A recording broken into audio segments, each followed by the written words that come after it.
Oum Kulthum was a legendary Egyptian singer and the most famous woman in Egypt after Cleopatra. In her film, Looking for Oum Kulthum, Iranian filmmaker Shirin Neshat has brought the diva story to the screen, with personal touches. A young Iranian filmmaker has personal problems plaguing her as she tries to complete a film about legendary Egyptian singer Oum Kulthum.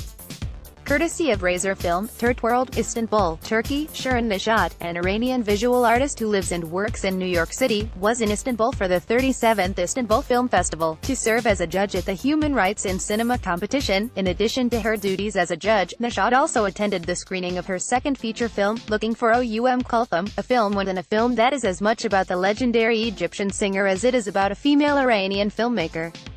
TRTWorld caught up with the gracious and modest 60-year-old after the screening at Istanbul's historic Atlas Cinema to discuss her film.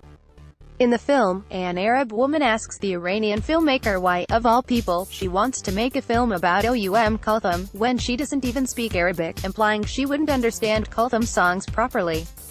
As an Iranian artist, what attracted you to the Egyptian superstar? Shirin Neshat: the reasons I gravitated towards the story of Oum Kulthum are several, but one is that I really felt the urge to move away from Iranian subjects. As someone who hasn't been back for so many years, I was making work that felt nostalgic. I also have an obsession with music. I think it is very powerful in the way it breaks all boundaries between cultures. And thirdly, because I think she is, as a woman artist, someone I'm completely inspired by in the way that she broke through all the tough rules. She became the single most important artist of the 20th century as a woman. She was loved by men, women, rich, poor, Sunni, Shia, Jews, Muslims. It's unprecedented that any artist, male or female, even in Western culture, reached that level of popularity. 4 million people went to her funeral. In general, I think, whether we like it or not, there is no one like Oum Kulthum in the Middle East. For me, it was both wanting to pay a small tribute within my means but also face some of my questions as a woman artist from the Middle East on a much smaller scale. So it was a very complicated project because there were many different intentions behind the making of it. Looking for Oum Kulthum is director Shirin Neshat's second feature film. Courtesy of IKSV, TRTWorld: when was the first time you came to know about Oum Kulthum? Who introduced you to her music? Oum Kulthum was known in Iran, very well known. In fact, my parents listened to her regularly. I was a little too young, but I remember that even in the long bus rides across the country hours long that they would play the music of Oum Kulthum. Because this south of Iran is also Arabic speaking and there are a lot of people who knew her extremely well. So she was not an unknown name to us. You also have to remember that classical Persian music is not that different than classical Arabic music in its approach to poetry, mysticism, and ecstasy, because it's the same technique really. The lyrics of some of the songs that she sang came from the Persian poet Omar Khayyam, so we related to her music both on a musical and a poetic sense. Your film is a fictionalized account of legendary Egyptian singer. It's also an account of a female Iranian filmmaker struggling to make a personal film in a male-dominated and conservative film industry. How much fact and how much fiction did you utilize for either woman protagonist? I think for Oum Kulthum everything shown in the film was fact except when she lost her voice. That was totally fiction. As for the female character, who was the Iranian woman character, it was really based on some of my own experiences, the challenges that I had when I first started to make the film.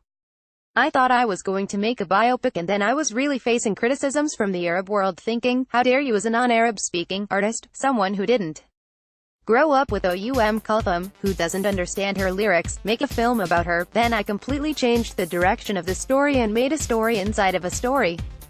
So it shows my challenges as a non-Arab making a film about her, but also my own challenges as a woman artist who has a child, but not exactly fact because I didn't abandon my son. So there are many aspects of both the period film and the actual production that were both reality and fiction. Your film talks about Oum Kulthum's hesitation at leaving her family behind, or her shock at losing her voice in her later years. Did you pick these milestones simply by empathy and imagination, or through your research? Actually it's the opposite. The more you try to find flaws and weaknesses of Oum Kulthum, the more difficult it was. And mainly not that she didn't have flaws and not that she didn't suffer and not that she didn't have pain, but it's just she made sure nobody found out about it.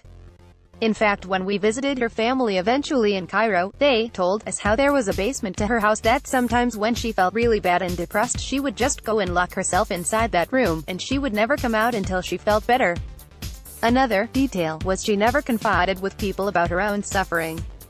My theory is that if she sang songs that brought people to tears, she must have felt these emotions herself. There's just no way you can make people feel pain if you have not felt the pain yourself.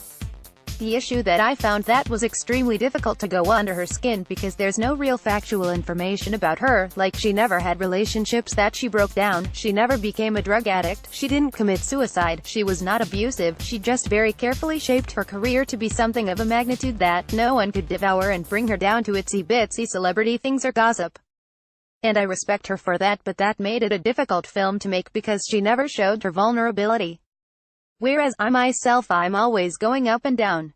And that's what the story's about, this woman who thought she was gonna be like Oum Kulthum but finds herself falling apart, but she thinks she will bring her down to her level, and she doesn't do a good job at it. In her 5-decade-long career until 1972, the year she died, in Kulthum gave at least one monthly concert, always on a Thursday.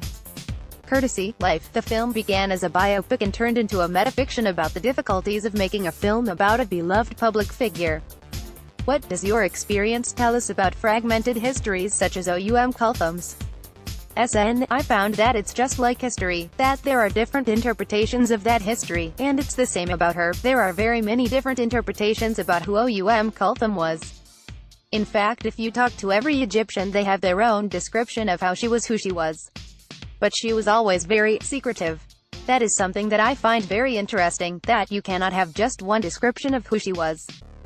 Some people see her as a symbol, as an angel. Some people see her as very demonic and dominant and manipulative.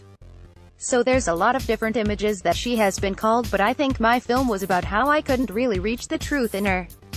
You know, it was so difficult. And at the end, that's what the story became. Why do you think it is important to depict revered historical, cultural figures as human beings in art? Well, I never considered this, but for some reason I'm very interested in historical times and historical figures.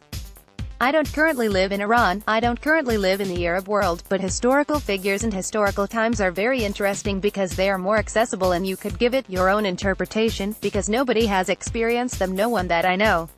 So in a way you're more free because then it becomes your interpretation.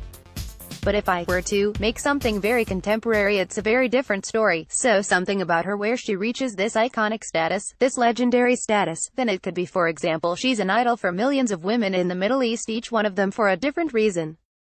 For me, this is my little contribution to in terms of how I saw her, and that's it. Shirin Neshat, an Iranian visual artist who lives and works in New York City, was in Istanbul for the 37th Istanbul Film Festival, to serve as a judge at the Human Rights in Cinema competition.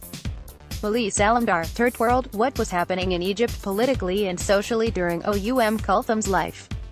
I'm glad you brought that up because for me that is an interesting part about her story that I became very interested in. She lived through the monarchy of King Farouk in the 1920s, 1930s, 1940s until 1952 when Egypt had the social revolution. The British were kicked out, then Gamal Abdel Nasser came into power. So we see these two distinct periods of political history in Egypt while she lived, and how she in fact was transported from being an ally with King Farouk and the court. Then next was she became the best friend of Nasser and she became a collaborator in many ways. That's why I really focused on those two concerts in a way that shows not only her relationship as a young and older Oum Kulthum but how the Egyptian society changed. As you can see, one was very westernized and the other, after the revolution, there was much less European fashion and there was much more military men. There was a very different Egypt. So I think it's interesting that just impressionistically we focus on these two distinct periods, which I think mark the period that she lived in a most important way. Source: TRT.